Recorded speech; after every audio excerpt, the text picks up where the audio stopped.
Mazmur 91. Orang yang duduk dalam lindungan yang maha tinggi dan bermalam dalam naungan yang maha kuasa akan berkata kepada Tuhan, tempat perlindunganku dan kubu pertahananku, Allahku yang kupercayai. Sungguh, Dialah yang akan melepaskan engkau dari jerat penangkap burung, dari penyakit sampar yang busuk.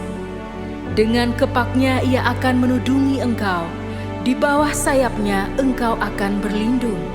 Kesetiaannya ialah perisai dan pagar tembok. Engkau tak usah takut terhadap kedahsyatan malam, terhadap panah yang terbang di waktu siang, terhadap penyakit sampar yang berjalan di dalam gelap, terhadap penyakit menular yang mengamuk di waktu petang. Walau 1.000 orang rebah di sisimu dan 10.000 di sebelah kananmu, tetapi itu tidak akan menimpamu. Engkau hanya menontonnya dengan matamu sendiri dan melihat pembalasan terhadap orang-orang fasik.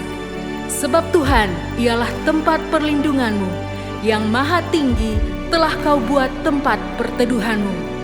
Malapetaka tidak akan menimpa kamu, dan tulah tidak akan mendekat kepada kemahmu. Sebab malaikat-malaikatnya akan diperintahkannya kepadamu untuk menjaga engkau di segala jalanmu. Mereka akan menatang engkau di atas tangannya, supaya kakimu jangan terantuk kepada batu. Singa dan ular tedung akan kau langkahi. Engkau akan menginjak anak singa dan ular naga.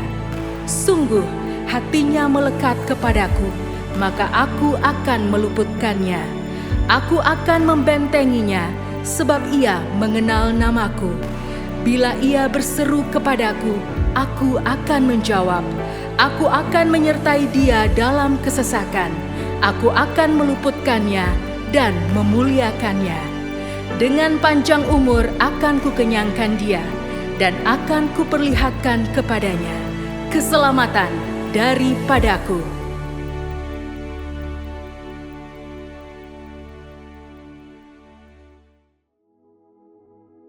Shalom saudara, jika hari ini semua orang Kristen menghilang dari dunia, apakah dunia akan terasa lebih gelap atau justru tidak ada bedanya? Pertanyaan tersebut membawa kita kembali kepada apa yang Tuhan Yesus ajarkan tentang siapa orang Kristen dan bagaimana seharusnya mereka hadir di dunia. Dalam Voice of Pentecost kali ini kita akan membahas garam dan terang di dunia yang gelap dan hambar. Khotbah Tuhan Yesus tentang garam dan terang dunia dipakai sebagai metafora untuk menggambarkan kehidupan orang Kristen yang memengaruhi dunia. Pada intinya, orang Kristen tidak boleh hidup sebagai komunitas yang tertutup, tetapi harus berbaur dan terlibat dalam kehidupan masyarakat, serta memberikan pengaruh positif dengan menjalankan kebenaran, keadilan, kesalehan hidup, dan tidak kompromi dengan cara hidup dunia. Posisi seperti ini menyiratkan bahwa kehidupan Kristen akan selalu diperhatikan oleh orang lain, dan kekristenan akan selalu dibandingkan dengan kepercayaan lain.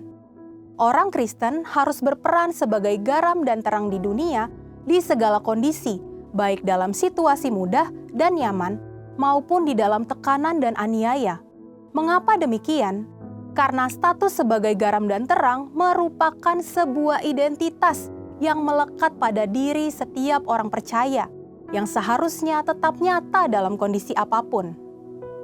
Garam mempunyai beberapa manfaat, sebagai penyedap masakan, pupuk, dan pengawet makanan yang mencegah pembusukan. Dunia sekarang sedang berada dalam keadaan yang mendekati kebusukan dan ketawaran.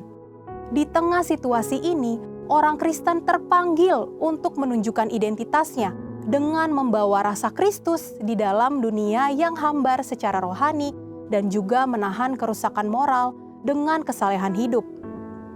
Hari-hari ini, kita berada di lingkungan yang mulai terbiasa dengan pergaulan bebas, seks sebelum menikah, tidak setia kepada pasangan, dan lain-lain. Kita tidak perlu menjauhi mereka, tetapi menjadi teladan bagi mereka. Justru di saat seperti inilah hidup kita berfungsi seperti garam yang mencegah kebusukan layaknya disinfektan moral di dalam dunia yang standar moralnya rendah. Terang. Yesus adalah sang terang dunia itu sendiri.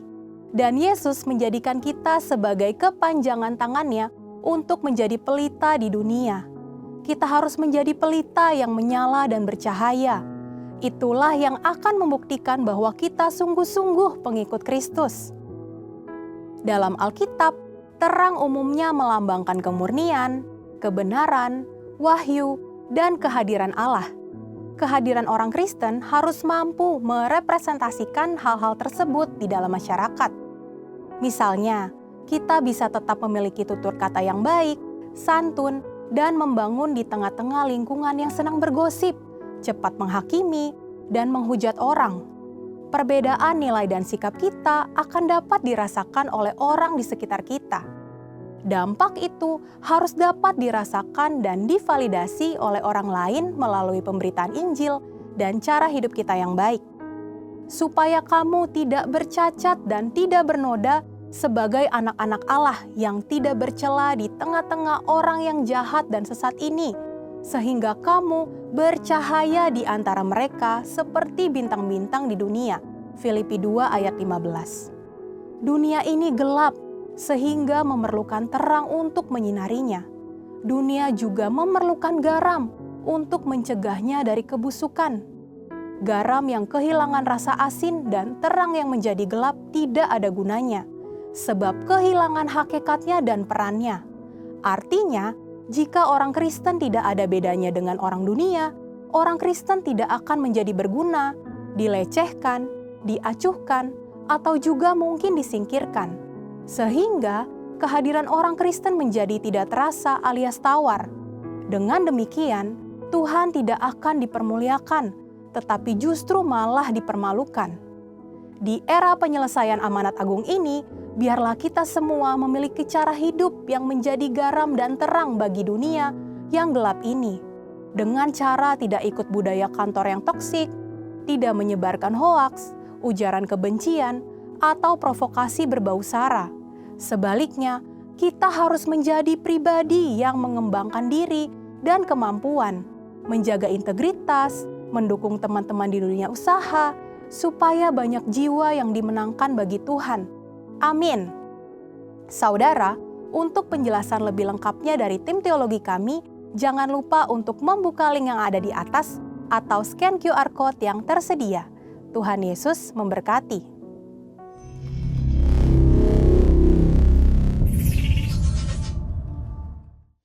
Puji Tuhan, Shalom Bapak Ibu Saudara, Shalom. Mari bangkit berdiri bersama-sama Bapak Ibu Saudara.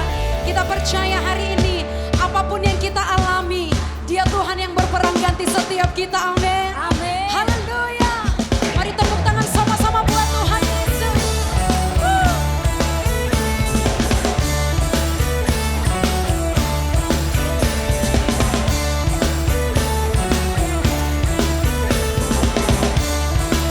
Sama-sama katakan, God is fighting for us, God is on our side. He has overcome, yes, He has overcome. We will not be shaken,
kehidupan kami selama-lamanya.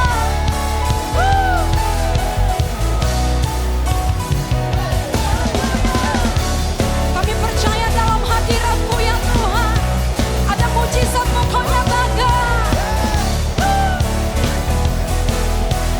Sama-sama katakan, pelukis cakrawala, merangkai jagat raya, pencipta alam semesta. Kau pemilik kehidupan kami, pemilik kehidupan yang sanggup menyelamatkan. Dialah jalan kebenaran. Kami rindukan kuasa lawatan-Mu, kebangkitan pasti yang percaya kuasa. Datanglah dan bertata, kuatan berkuasa saat hati bersatu, menaikkan pujian, belenggu dipatahkan, mujizat hilir. Sama-sama katakan, great is our God. Kami bangga punya Tuhan yang ajaib, Tuhan yang dahsyat. Mari sama-sama katakan, pemilik kehidupan, pemilik kehidupan yang sanggup menyelamatkan. Dialah jalan kebenaran. Kami rindukan kuasa lawat, kebangkitan terjadi saat ini.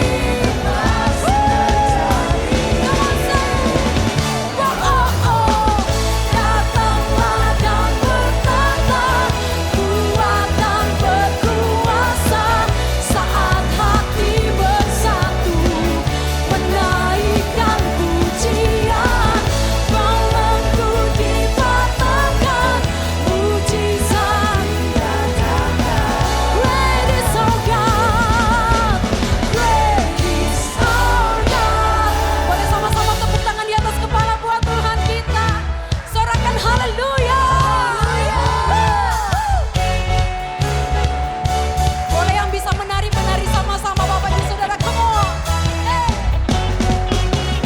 Kami bersuka cita dalam hadirat-Mu ya Tuhan, sebab Engkau yang membebaskan setiap kami.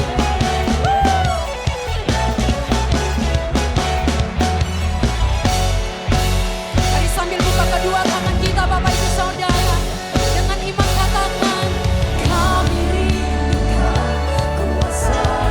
Kau lihat kerinduan umat-Mu saat ini, kebangkitan.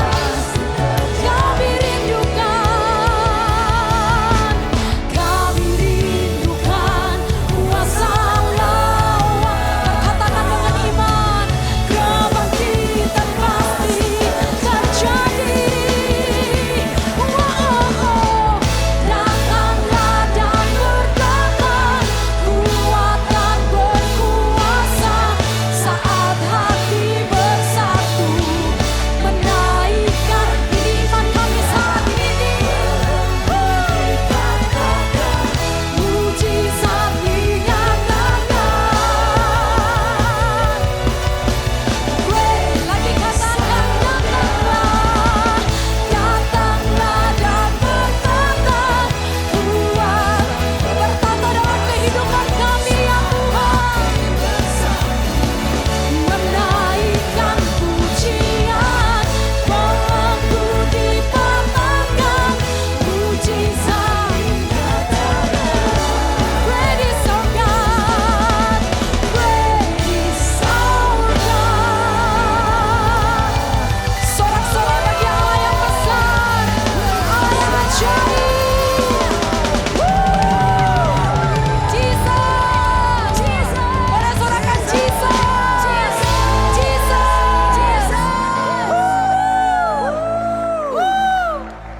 Haleluya, haleluya. Kami tahu Engkau hadir di tengah-tengah kami saat ini. Mujizat Engkau nyatakan ya Tuhan. Kuasa-Mu Engkau curahkan di tengah-tengah kami. Terima kasih Tuhan, terima kasih. Mari bawa persembahan kita di hadapan Tuhan Bapak Ibu Saudara. Angkat suara kita sembah Dia. Terima kasih Tuhan. Kau nyatakan hadir-Mu. Kau nyatakan lawatan-Mu di tengah-tengah kami. Kau nyatakan pribadi-Mu.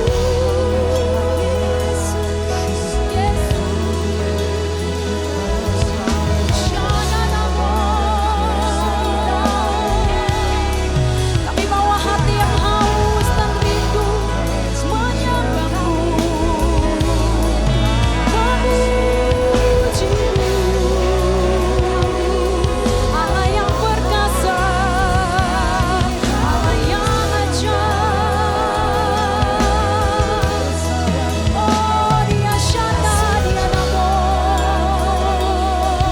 Kami percaya Engkau bertata di atas pujian kami ya Tuhan. Kau berkata, Kau nyatakan diri-Mu.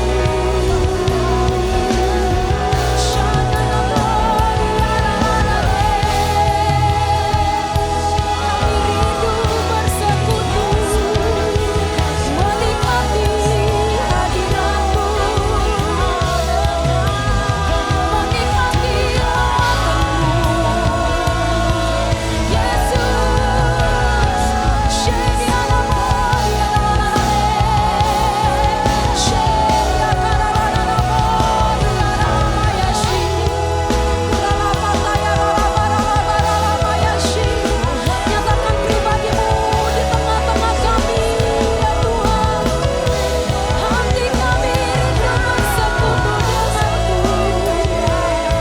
Shedia namo, kami izinkan Roh-Mu beracara di tengah-tengah kami ya Roh Kudus.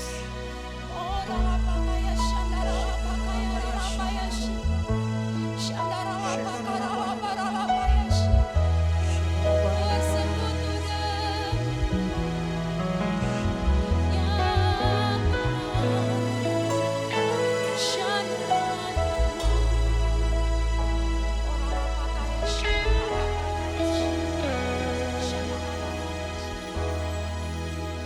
Hanya dekat Allahku,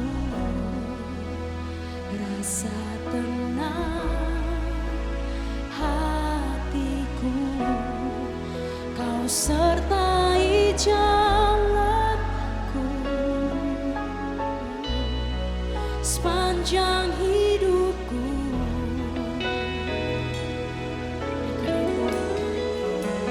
Hanya dekat padamu ada kekuatan baru. Kaulah perlindunganku,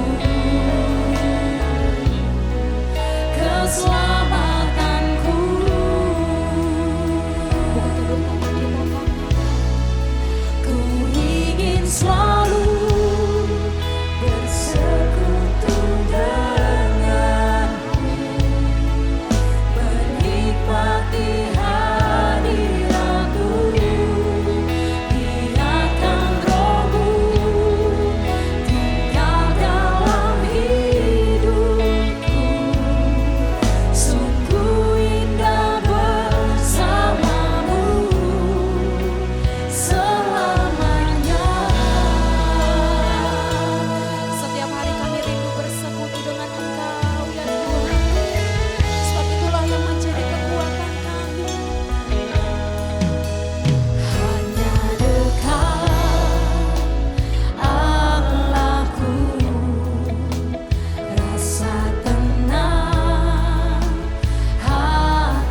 Pentakosta ketiga. Pentakosta ketiga adalah pencurahan Roh Kudus yang dahsyat di zaman ini, melebihi yang terjadi di Azusa Street. Pentakosta ketiga akan mengakibatkan penuaian jiwa yang terbesar dan yang terakhir sebelum Tuhan Yesus datang kembali. Pentakosta ketiga akan membangkitkan generasi Yeremia, yaitu anak-anak muda yang dipenuhi Roh Kudus, cinta mati-matian kepada Tuhan Yesus, tidak kompromi terhadap dosa, dan akan bergerak untuk memenangkan jiwa. Pentakosta ketiga lahir di Indonesia dan bergerak ke bangsa-bangsa. Gerakan ini dari timur ke barat dan akan kembali ke Yerusalem. Pentakosta ketiga akan memberikan kuasa untuk menyelesaikan amanat agung, dan setelah itu Tuhan Yesus datang kembali.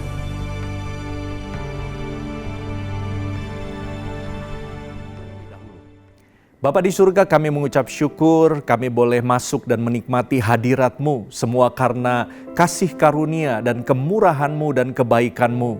Sebab Engkau terlebih rindu berjumpa dengan kami. Engkau terlebih rindu menjamah setiap kami dan melimpahkan segala kebaikan-Mu kepada kami. Dan kami percaya Tuhan, setiap doa Engkau sedang jawab, setiap permohonan pengharapan Engkau Tuhan sedang bekerja mendatangkan kebaikan. Terima kasih, kami terima mujizat-Mu, kami terima berkat-Mu, dan biarlah Tuhan kami boleh semakin intim bersekutu dengan Engkau, semakin mengenal Engkau dan mengenal rencana-Mu dalam kehidupan kami. Sehingga apapun yang kami alami, kami mau terus mengatakan Tuhan Yesus baik bagi kami. Terima kasih, kami bersyukur ya Bapa, berdoa sepakat bagi para pemimpin rohani kami, untuk gembala sidang kami, gembala pembina kami, Bapak Pendeta Dr. Insinyur Niko Nyoto Raharjo beserta dengan keluarga, juga untuk pelaksana tugas Rayon 2, Bapak Pendeta Beni Gunawan beserta dengan keluarga, dan juga kelima wakil yang ada di kota Bandung. Engkau yang memberkati setiap hamba-hamba-Mu ini ya Bapa. Engkau yang jagai, Engkau yang lindungi. Engkau terus memberikan hikmat, kebijaksanaan, tuntunan demi tuntunan, visi dan misi yang daripada-Mu, sehingga gereja-Mu, wadah yang Kau percayakan untuk hamba-hamba-Mu boleh pimpin, semuanya ada di dalam kegerakan-Mu. Semuanya ada di dalam rencana-Mu yang sempurna, dan kami percaya janji-janji-Mu boleh terus digenapi atas gereja-Mu. Terima kasih, kami bersyukur ya Bapa. Kami juga sepakat berdoa bagi bangsa dan pemerintahan bangsa ini. Kami percaya bangsa ini ada di dalam hati-Mu, bangsa ini ada di dalam kehendak-Mu. Kami mau terus perkatakan damailah Indonesia. Indonesia diberkati, Indonesia dipulihkan, Indonesia boleh terus mengalami apa yang menjadi kehendak-Mu. Kami percaya di era Pentakosta yang ketiga ini, Engkau sedang mencurahkan Roh-Mu secara dahsyat. Dan kami percaya penuaian jiwa besar-besaran sedang terjadi. Setiap lutut bertelut, setiap lidah mengaku Engkau Yesus adalah Tuhan dan Juru Selamat. Sehingga sungguh kami boleh melihat keselamatan atas bangsa ini. Kami juga berdoa bagi pemerintahan, biarlah pemerintahan takut akan Tuhan, pemerintahan adil bijaksana, pemerintahan diberikan hati-Mu untuk sungguh-sungguh peduli atas pemulihan bangsa ini. Berkati pemerintahan, Bapak Presiden, Bapak Wakil Presiden, seluruh jajaran menteri dan pemerintahan dari pusat sampai daerah, TNI, Polri, semua Tuhan boleh diberkati, semuanya Tuhan boleh diberikan hikmat, kebijaksanaan untuk memerintah, memimpin di dalam kehendak-Mu, di dalam tuntunan-Mu dan di dalam kuasa-Mu, sehingga bangsa ini boleh terus dibawa Tuhan untuk mengalami janji-janji-Mu, untuk terus boleh mengalami kasih-Mu, untuk boleh terus Tuhan menjadi berkat bagi bangsa-bangsa. Terima kasih, kami bersyukur. Sebentar kami akan mendengarkan kebenaran firman-Mu, Engkau yang terus mengurapi kami, Engkau yang terus memberikan kami hati yang haus dan lapar untuk kami boleh menangkap apa yang menjadi isi hati-Mu, dan kami boleh terus Tuhan dipenuhi oleh Roh-Mu untuk kami dapat menjadi pelaku-pelaku firman, sehingga apapun yang kami lakukan dan kami kerjakan, Tuhan buat berhasil dan beruntung. Terima kasih, kami bersyukur, segala pujian hormat hanya di dalam nama Tuhan Yesus Kristus. Haleluya. Amin. Ada banyak orang belajar tentang Tuhan. Bahkan ada banyak orang rela mati bagi Tuhan. Tetapi masalahnya mereka hanya tahu tentang Tuhan, tidak mengenal Tuhan. Karena beda Bapak Ibu, tahu Tuhan dengan mengenal Tuhan. Kalau tahu Tuhan, kita bisa dapatkan dari informasi.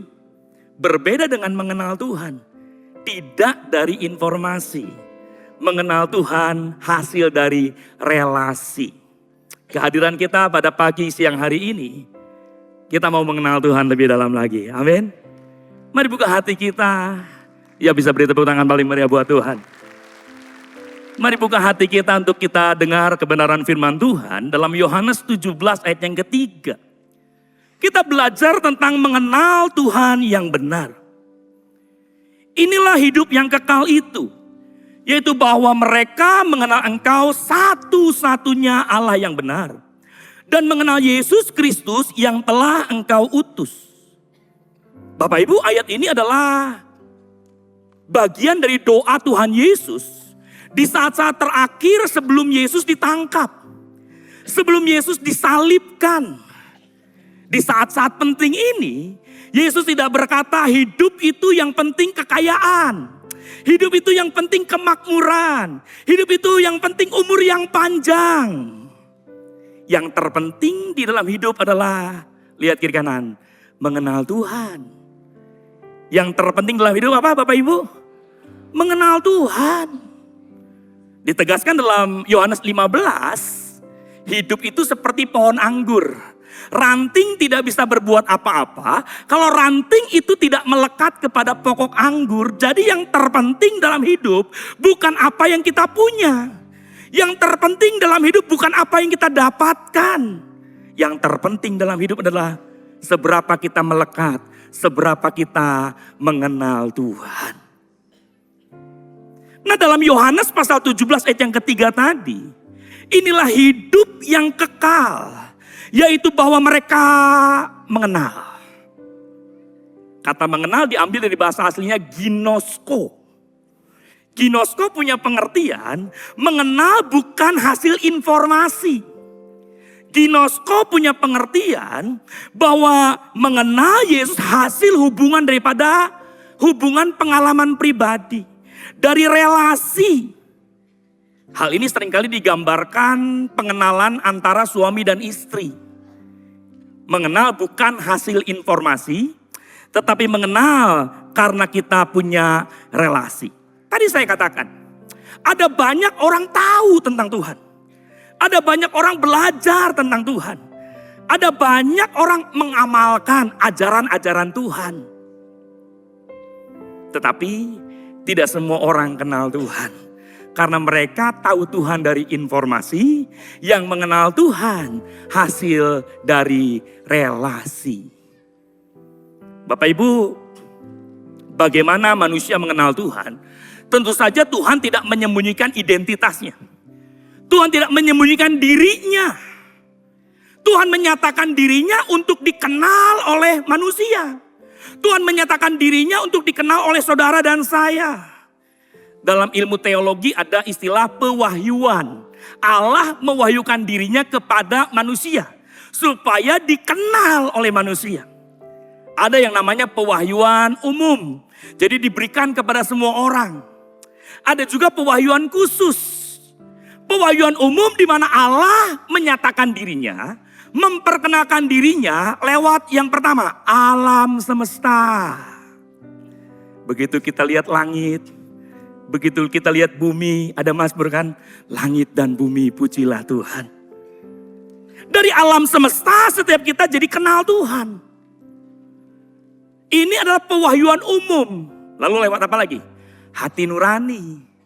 Di dalam hati kita ditaruh ajaran-ajaran, nilai-nilai. Sehingga kita mengenal Tuhan lewat hati nurani. Lalu pewahyuan umum lewat apa lagi? Pengalaman-pengalaman hidup. Baik pengalaman hidup orang lain maupun pengalaman hidup diri sendiri. Lewat pengalaman itulah, itu adalah pewahyuan umum di mana Tuhan menyatakan dirinya, memperkenalkan dirinya buat saudara dan saya. Yang kedua itu pewahyuan khusus. Di mana kita mengenal Allah lewat pewahyuan khusus. Lewat apa Bapak Ibu? Lewat firman Tuhan. Lewat kita baca firman Tuhan, kita kan jadi tahu perbuatan-perbuatan Tuhan di perjanjian lama, perbuatan-perbuatan Tuhan di perjanjian baru, janji-janji Tuhan untuk ke depan. Kita bisa baca tentang karakter Tuhan, nama-nama Tuhan. Kita mengenal Tuhan lewat pewahyuan khusus melalui firman Tuhan. Lalu lewat Roh Kudus. Dia naik ke sorga, Roh Kudus ada di dalam saya. Dia yang memperkenalkan Tuhan yang benar, Allah yang hidup, Allah yang menciptakan langit, bumi serta isinya. Dan jangan lupa pewahyuan khusus melalui Yesus Kristus. Jadi kita mengenal pribadi Allah yang besar melalui Yesus Kristus. Dia Allah sendiri mengambil rupa seorang hamba, jadi sama seperti manusia.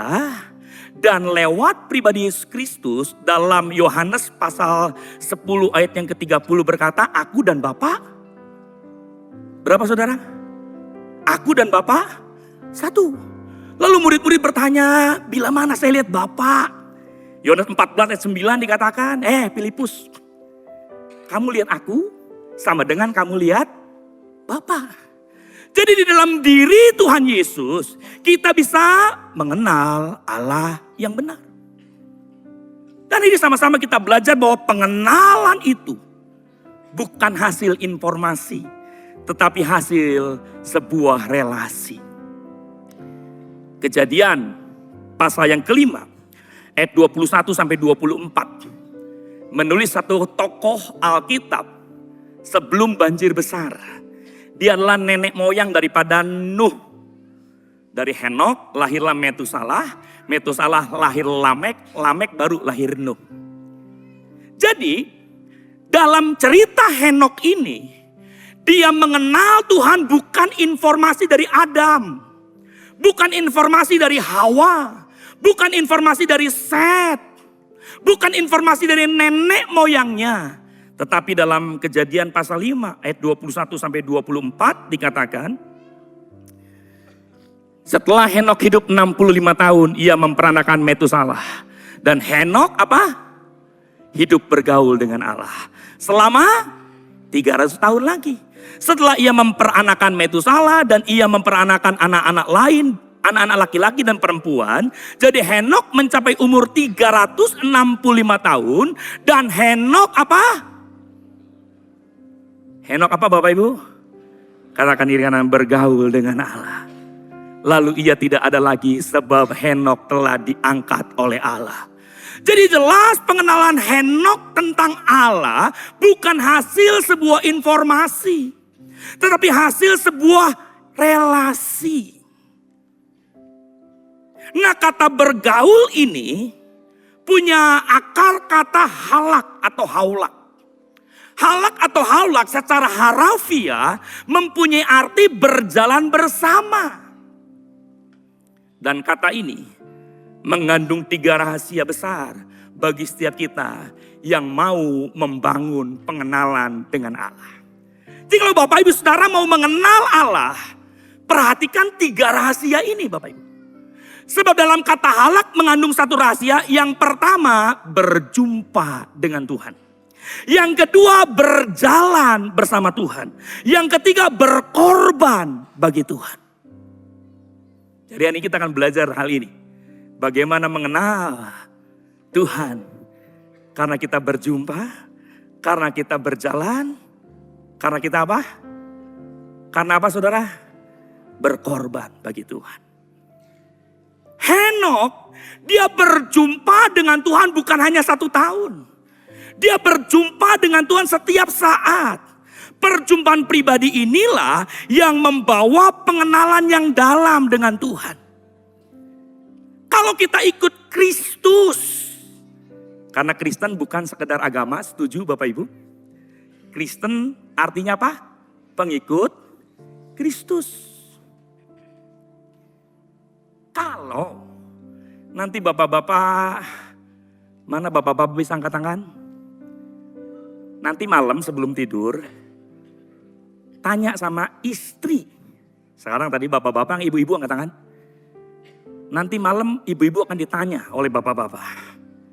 Mi, kenapa kamu ikut saya? Dalam suka duka, dalam keadaan sehat sakit. Kenapa kamu mau jadi istri saya? Lalu dijawab sama istrinya.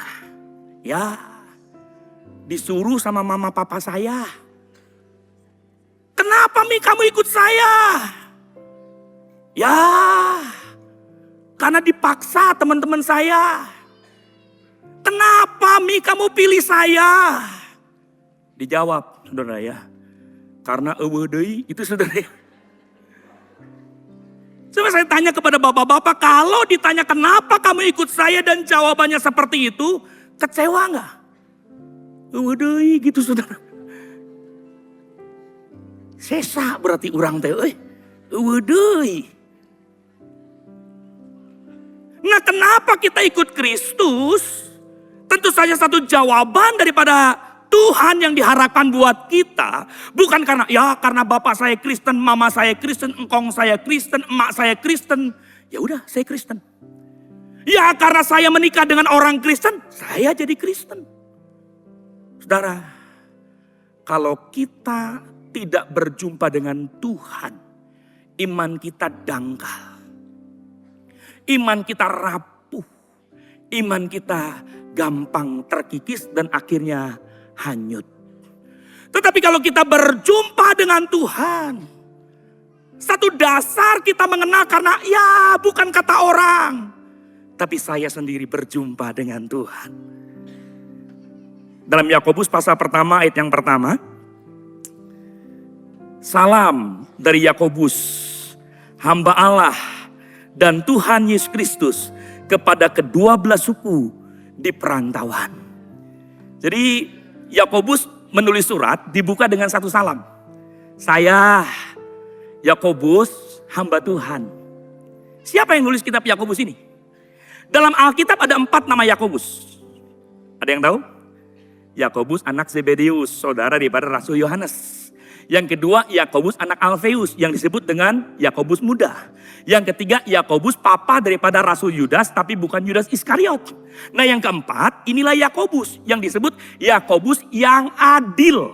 Ya, dia adalah saudara daripada Yesus Kristus. Kalau Bapak Ibu Saudara jadi saudara Yesus Kristus selama 30 tahun bersama-sama. Makan sama-sama, minum sama-sama, main sama-sama, tidur sama-sama. Bahkan ketika anak-anak dimarahin sama Yusuf dan Maria, sama-sama juga. Dan ketika umur 30 tahun, Yesus menyatakan dirinya dia Mesias. Dia juru selamat. Dia menanggung dosa umat manusia. Saudaranya kan ngomong,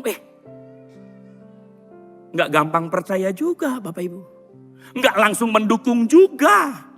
Dalam Markus pasal 3 ayat 21 dikatakan, waktu kaum keluarganya mendengar hal itu, mereka datang hendak mengambil dia. Sebab kata mereka, Yesus, apa Bapak Ibu? Tidak waras. Jadi ketika Yesus menyatakan dirinya, saya Mesias. Dia mengajar, jangan didengar. Dia tidak waras. Diteguhkan dalam Yohanes 7 ayat yang kelima, sebab saudara-saudaranya sendiri pun tidak percaya kepada dia. Jadi Yakobus, dia mengenal Yesus pribadi yang tidak waras. Yakobus sementara Yesus menyatakan dirinya Mesias, dia tidak percaya. Tetapi dalam 1 Korintus 15 ayat yang ke-7, setelah Yesus bangkit dari antara orang mati, selanjutnya ia menampakkan diri kepada siapa? Yakobus. Kemudian kepada semua rasul-rasul. Inilah yang membuat imannya jadi kuat, imannya jadi kokoh, dan dia sebut dirinya hamba. Doulos, seorang yang tidak punya hak apa-apa lagi. Hamba siapa? Tuhan Yesus Kristus. Dia tidak menyebut Yesus tidak waras. Dia tidak ngomong, oh dia jangan dipercaya. Tapi dalam perjumpaan itu imannya jadi kuat. Oh dia Tuhan.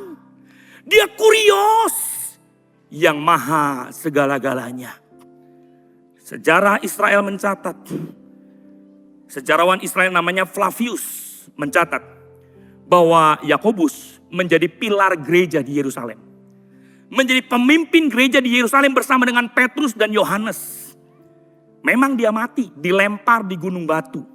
Oleh imam besar Yahudi namanya Ananus. Tetapi yang luar biasa. Ketika dia mati, dia tidak menyebut lagi Yesus tidak waras. Jadi Yakobus yang dulu ngomong Yesus tidak waras, akhirnya mati karena berkata Yesus adalah Tuhan. Ini bulan-bulan yang rawan sih Bapak Ibu. Karena di media sosial sekitaran bulan April ini, banyak yang mempertanyakan keilahian Tuhan Yesus. Bahkan banyak yang mempertanyakan tentang keaslian Alkitab loh. Tapi kalau kita punya akar yang kuat, saya mengikut Yesus bukan hasil informasi, tapi karena relasi. Saya sendiri berjumpa dengan Tuhan, bukan kata orang, iman saudara kuat. Kan ada juga dalam satu media sosial dia tanya gini. Saudara tahu cerita tentang Yesus mengusir orang yang kerasukan setan di wilayah Gedara. Dan setan itu masuk ke dalam babi. Babinya lompat ke Danau Galilea. Ada satu penyangkalan tentang peristiwa itu. Karena Gedara adalah satu dusun perkampungan di dalam gunung. Itu jaraknya kurang lebih 50 km dari Gedara. Jadi ini Alkitab tidak otentik nih. Alkitab buta sejarah, Alkitab buta geografi. Karena bagaimana mungkin Yesus ngusir roh jahat di Gedara, lalu masuk dalam babi roh jahat tersebut, lari 50 km nyemplung di Danau Galilea. Banyak tuh yang imannya goyah. Benernya Alkitab tidak bisa dipercaya. Padahal kalau kita perdalam lagi, ayat itu tidak ngomongin ada di wilayah Gedara. Tetapi satu tempat di mana banyak orang Gedara di situ. Jadi di tempat orang Gedara, bukan di Gedara. Saya melayani di Subang. Di Subang ada banyak perumahan-perumahan. Sekalipun namanya depannya Subang. Subang Green City. Tapi isinya orang Batak, saudara. Ada Subang Grand. Wah kan. Isinya orang Batak juga. Jadi itu bukan perumahan Subang, perumahan Batak. Yesus mengusir setan di wilayah orang Batak. Tapi di Subang. Sehingga nyemplungnya ya deket-deket situ. Nah tapi kalau kita imannya goyah, kita percaya Yesus hanya kata orang, gampang digoyahkan. Tapi kalau kita berjumpa dengan Tuhan, tidak mungkin tergoyahkan. Amin Bapak Ibu. Bagaimana kita berjumpa dengan Tuhan? Yesaya 6 ayat 1, pada tahun matinya Raja Uzia, Yesaya melihat Tuhan. Uzia adalah satu raja yang membawa Israel kepada kemakmuran. Terkadang kemakmurannya hilang baru berjumpa dengan Tuhan. Lalu Sadrak, Mesak, Abednego berjumpa dengan Tuhan di mana? Di dapur perapian. Bagaimana Yakub berjumpa dengan Tuhan ketika dia sedang bergumul sendirian. Dia dalam beban yang berat bergumul sendirian. Yakub berjumpa dengan Tuhan. Tapi tahukah Bapak Ibu, cara termudah kita berjumpa dengan Tuhan adalah dengan mengucap syukur. Mazmur 100 ayat yang keempat dikatakan, Masuklah melalui pintu gerbangnya dengan nyanyian syukur. Ke dalam pelatarannya dengan puji-pujian. Bersyukurlah kepadanya dan pujilah namanya. Jadi cara termudah untuk kita merasakan hadirat Tuhan. Berjumpa dengan Tuhan. Apapun yang terjadi, mengucap syukur. Ada banyak orang ngomong gini, Pak, mengucap syukur itu dalam keadaan baik, enak. Kalau lagi sehat, kalau lagi naik gaji, kalau baru dapatkan THR, baru punya rumah baru, doa baru dijawab. Gampang mengucap syukur. Itu mitos atau fakta? Fakta? Seberapa banyak yang ngomong fakta, angkat tangan? Mitos, saudara. Ada 10 orang kusta yang disembuhkan oleh Yesus, disembuhkan semuanya atau 1-2? Semuanya disembuhkan. Berapa banyak yang datang untuk mengucap syukur kepada Tuhan? Berapa? 1 orang. Padahal mereka 10-10-nya dijawab doanya oleh Tuhan. Dia dapatkan kesembuhan oleh Tuhan. Jadi masalah mengucap syukur itu bukan masalah doa sedang dijawab atau tidak. Bukan karena keadaan. Tetapi masalah hati kita. Kalau hati kita terus kosong gitu kan ya. Sulit untuk mengucap syukur. Tapi kalau hati kita limpah, artinya limpah saudara ya. Baru kita bisa mengucap syukur. Mari mengucap syukur dengan hal-hal yang sederhana. Waktu pagi kita mengucap syukur, terima kasih Tuhan. Buat nafas hidup. Terima kasih Tuhan buat kesehatan. Mungkin pendapatan kita belum ideal. Mungkin rumah kita belum ideal. Mungkin kendaraan kita jauh dari kata layak, belum ideal. Tapi kalau hati kita penuh, hati kita limpah, kita ngomong, terima kasih buat pekerjaan. Terima kasih buat usaha. Terima kasih buat rumah. Terima kasih buat keluarga. Terima kasih buat kendaraan. Dan ketika hati kita penuh dengan ucapan syukur, kita merasakan Tuhan. Ingat, bahwa apa yang kita miliki hari ini adalah doa bagi ribuan, ratusan ribu, bahkan jutaan orang di luar sana. Jadi mengucap syukurlah. Dan kita berjumpa dengan Tuhan. Jadi yang pertama kita belajar bagaimana mengenal Tuhan. Berjumpa dengan Tuhan. Nah yang kedua adalah berjalan bersama Tuhan. Perjumpaan dengan Tuhan adalah titik awal. Kita mengenal Tuhan. Tetapi kedewasaan rohani lahir dari perjalanan bersama dengan Tuhan. Satu perjalanan bukan 1 hari. Bukan 1 tahun, tetapi sepanjang umur kehidupan kita, kita berjalan bersama dengan Tuhan. Perjumpaan hanya sebuah momen kita mengenal Tuhan. Tapi perjalanan bersama dengan Tuhan, satu proses kita dibentuk, kita diubahkan, terus menerus menjadi dewasa di dalam Tuhan. Pak, dulu saya melayani. Dulu saya begini, dulu saya begitu. Tapi bagaimana dengan hari ini? Masihkah kita berjalan bersama dengan Tuhan? Atau sudah tinggalkan Tuhan? Nah, pengenalan harus kita lalui bersama dengan Tuhan. Dalam keadaan suka maupun duka, kita berjalan bersama dengan Tuhan. Perjalanan ini satu proses. Henok bergaul dengan Allah bukan hanya 1 tahun 2 tahun. Dia bergaul dengan Allah sampai Allah angkat dia dan dia tidak menghadapi namanya kematian. Saya sedang belajari seorang tokoh namanya Demas. Ya, Demas ini menarik. Demas adalah orang yang ikut pelayanan bersama dengan Paulus, tapi sayang dia tinggalkan Paulus, tinggalkan pelayanan. Saudara kalau ngomong, Pak Demas mah orang Kristen kemarin sore. Salah. Kalau Bapak Ibu baca Demas. Demas ini namanya sejajar dengan Tabib Lukas. Pelayanannya sama dengan Tabib Lukas. Demas ini orang ketika Paulus di penjara kali yang pertama di Roma. Dia ngomong gini, jangan apa-apain Paulus. Sebelum langkahi dulu mayat saya. Orang Kristen yang luar biasa loh Demas. Tetapi di akhir pelayanannya. Dia tinggalkan Tuhan, tinggalkan pelayanannya.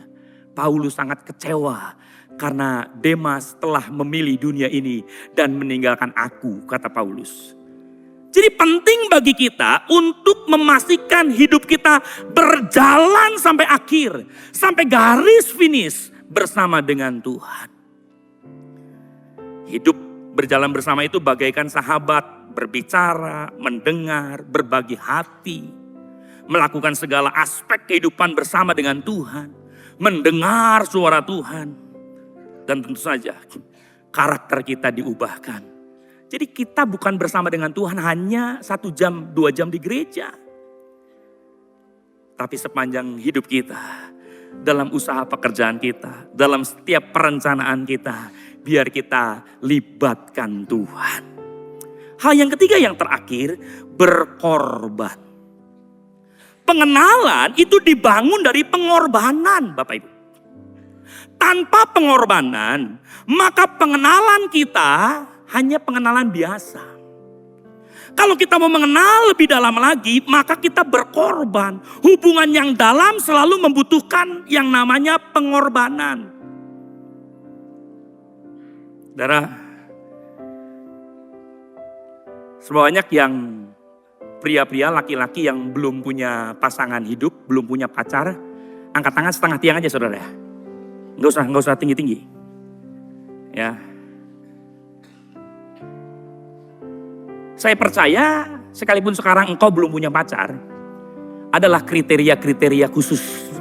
Pak, saya sedang berdoa sekarang Pak, rambut panjang. Apalagi saudara ya, kulit putih, ya tinggi semampai gitu saudara ya. Wah ini cocok. Nah sekarang kalau udah ada bayangan seperti apa, coba sedikit melirik ke kanan, ke kiri, ke depan, ke belakang, lihat. Ada tidak orang yang seperti yang engkau maksud sedang sendirian sekarang? Nah udah kalau ada. Nah sekarang pulang ibadah sekitar jam 12. Lihat, dia masuk ke restoran mana? Mumpung kan lagi puasa restoran banyak tutup. Jadi kan bisa kita pilah-pilah. Oh masuk dia ke Santosa. Saudara belum kenal. Namanya nggak tahu. Tapi ketika dia masuk ke Santosa, dia duduk di meja nomor 5. Saudara duduk di meja nomor 7. Ketika dia selesai pesan, saudara langsung angkat tangan. Pak, meja nomor 5 saya bayar. Ikuti saran saya. Engkau yang tadinya nggak kenal, jadi kenal. Karena Anda sudah berkorban. Kalau mau kenal lebih lanjut, pasti dia akan datang kan? Datang. Kok, terima kasih. Kenapa bayarin saya? Ada 1001 alasan. Bilang aja ulang tahun Kota Bandung gitu. Nanti minggu depan ulang tahun Cimahi. Kalau kamu mau saya traktir lagi ulang tahun Cimahi, tulis nomor handphone kamu di sini. Jadi gak usah dikejar-kejar. Maaf, saya tidak sedang menggampangkan seorang wanita. Kepada wanita pun saya memberikan pesan.